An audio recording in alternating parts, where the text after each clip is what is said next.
Jadi, itukah niatmu? Benar, Ibunda Dewi. Ingin rasanya Putranda hidup sebagai manusia. Kau akan menyesal, anakku. Tahun 1926 adalah awal dari masa perkembangan film di Indonesia. Walau masih berbentuk film bisu, pada masa ini film-film lokal mulai diproduksi.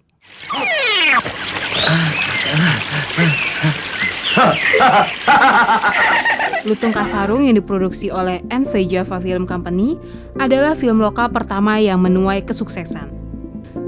Setelah film Lutung Kasarung, mulai bermunculan banyak perusahaan dan studio film yang merilis film-film dalam negeri. Pada tahun 1931, film bersuara pun mulai diproduksi.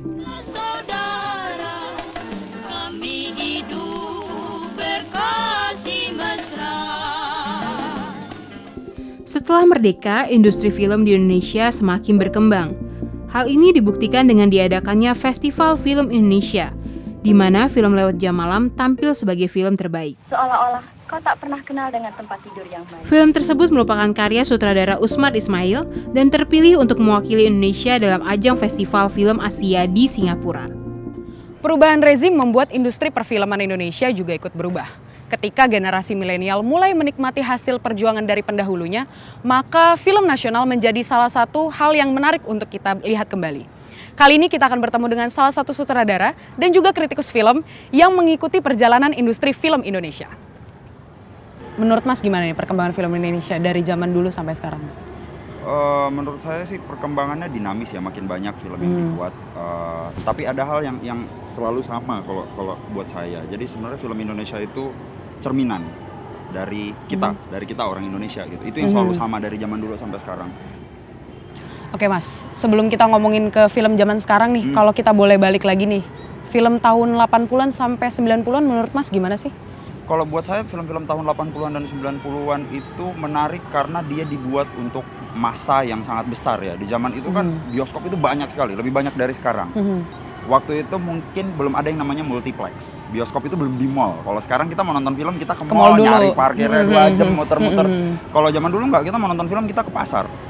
Dan film di tahun 80-an itu dibuat untuk publik pasar rakyat ini. Jadi itu kenapa Warkop, itu kenapa Kadir Doyok, itu kenapa Lawak, film komedi, Susana di horor itu sangat boom dan yang mengenal mereka itu banyak sekali, mungkin lebih terkenal daripada Dilan gitu kan.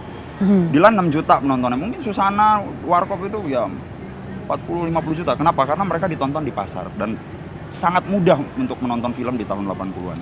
Kalau kita mau tahu nih film-film di zaman dulu, itu gimana sih cara kita menemukan film-film di zaman dulu itu, Mas? Kalau sekarang sih tentu saja arsip paling lengkap adalah Cinematheque Indonesia. Terus kemudian juga beberapa TV berbayar saya rasa memutarkan film-film Indonesia. Dan di UMN ini kita 2 kali setahun itu mengadakan layar tancap. Jadi kita ambil film, kita pinjam roll film seluloid 35 mili dari Cinematheque Indonesia lalu kita putar di kampus.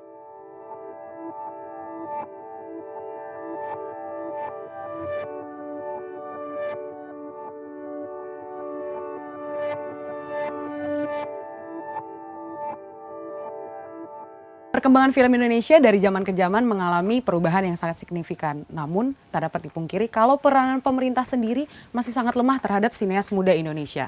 Lalu bagaimanakah nasib sineas Indonesia di negerinya sendiri? Kalau Cinematheque ini sendiri kan memang yayasan ya Pak ya? Jadi kalau yayasan ini tuh ada peranan pemerintah sendiri nggak sih Pak? Jadi gini, Cinematheque ini awalnya dulu tahun 75 itu atas inisiasi dari orang-orang film ketemu dengan Pemda DKI dalam hal ini. Waktu itu gubernurnya Ali Sadikin, di mana Ali Sadikin waktu itu juga mencintai film dan sangat merasa bahwa film itu perlu dilindungi, sehingga beliau menyetujui gagasan untuk mendirikan arsip film Indonesia.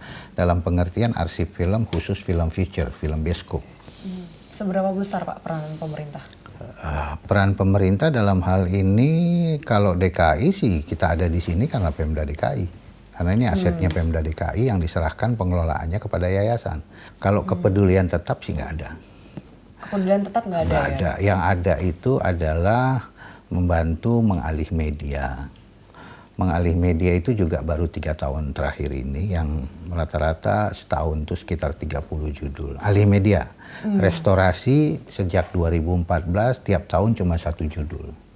Setiap tahun cuma 1 judul ya Pak? Jadi kalau kita punya 1000 film seluloid yang harus direstorasi, taruh yang mempunyai nilai itu 100 judul, kalau setahun satu ya 100 tahun baru selesai. Lewat jam malam. Okay. Baru aja direstorasi dan masuk festival film luar negeri justru Pak ya? Ya, jadi, dan dapat sambutan positif. Ya, lewat jam malam itu sebetulnya yang merestorasi itu yang membiayai bukan kita. Itu Museum Singapura. Museum Singapura. Okay. Itu yang membuat pemerintah kaget. Kenapa orang luar yang membiayai restorasi film Indonesia? Sejak itulah setiap tahun pemerintah menganggarkan restorasi. Nah, itu mulai dari Darah dan Doa, kemudian yang sekarang ini yang akan direstorasi Pagar Kawat Berduri. Seberapa penting sih menurut Bapak peranan sebuah film untuk sudut pandang identitas sebuah negara? Ya, sangat penting. Kalau kamu ingin melihat satu bangsa, lihat filmnya. Karena film itu menjadi cermin tentang bangsa itu pada periode itu. Okay. Baik dia bahasanya, manusianya, seleranya, ekonominya, pembangunannya, segala macam. Karena film itu kan dia merefleksikan semua aspek dalam kehidupan manusia pada zamannya.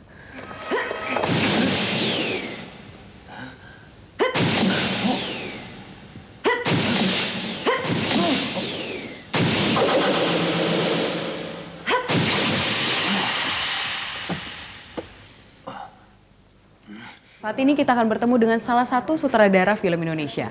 Beliau cukup memiliki prestasi di kancah nasional, Ari Dina Krestiawan. Beliau pernah mendapatkan penghargaan sebagai sutradara dan video klip terbaik dalam kompetisi video klip independen Indonesia tahun 2005 yang diadakan oleh FFTV IKJ. Beliau juga selain mengikuti kompetisi dan festival video nasional dan internasional, beliau juga sampai saat ini masih terus aktif berkarya.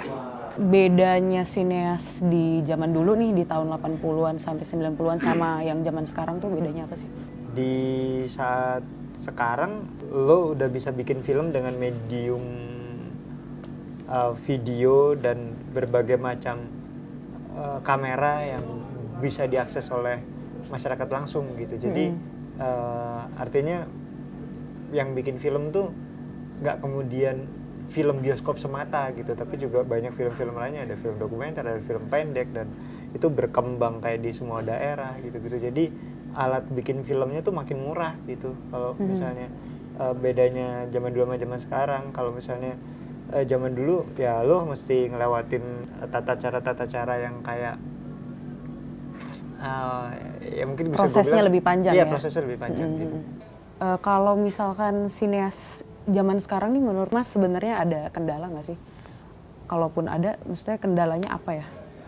Kendala sineas zaman sekarang mungkin karena berkompetisi dengan begitu banyak platform untuk hiburan, gitu.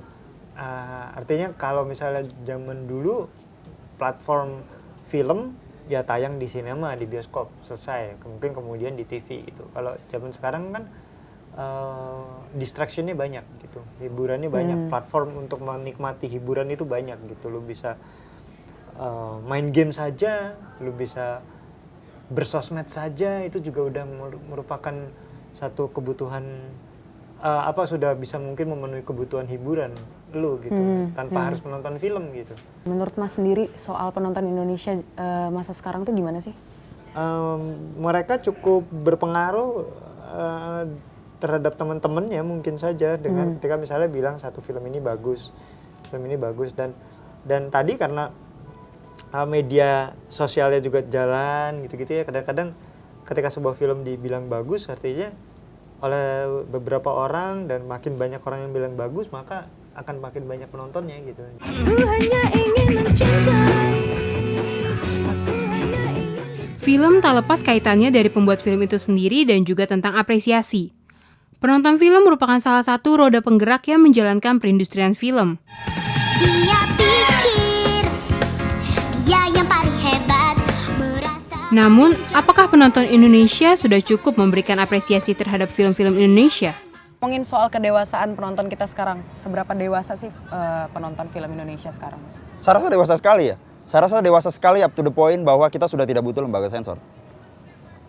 Lembaga sensor itu kan ada dengan anggapan bahwa penonton Indonesia itu bodoh-bodoh, sehingga dia harus disensor, sehingga kita, para moralis-moralis ini, harus mengajarkan mereka tentang apa film yang baik dan benar. Gitu. Saya kok tersinggung ya sebagai penonton film, kok kesana gue tuh dianggap geblek gitu, sehingga nggak bisa milih film yang benar buat gue. Gitu. Saya rasa penonton Indonesia itu pinter-pinter kok. Yang penting kita diberikan kesempatan untuk jadi dewasa. Penting nggak sih Pak apresiasi penonton Indonesia untuk film saat ini? Sangat penting. Itu yang saya bilang tadi bahwa kekurangan kita adalah sinias-sinias yang berani, produser atau sinias yang berani menawarkan konsep dan gagasan-gagasan baru dalam bercerita. Tetapi memang dia tidak boleh bertentangan dengan kekinian. Kekinian itu menjadi mutlak karena kalau dia tidak kini, nggak ada yang nonton. Banyak contoh beberapa film yang dibikin dengan bagus, tapi dia tidak menjadi representasi dari selera dan keinginan kekinian dari masyarakat penonton. Industri perfilman Indonesia saat ini sudah berkembang dan mengikuti zaman. Kualitas film yang meningkat ditambah kesadaran penonton untuk mengapresiasi sebuah film dengan datang ke bioskop membuat industri ini kembali bergairah. Tetapi sejarah yang membentuk industri film nasional tetap harus dijaga. Sudah menjadi tanggung jawab setiap generasi untuk melestarikannya. Selamat Hari Film Nasional.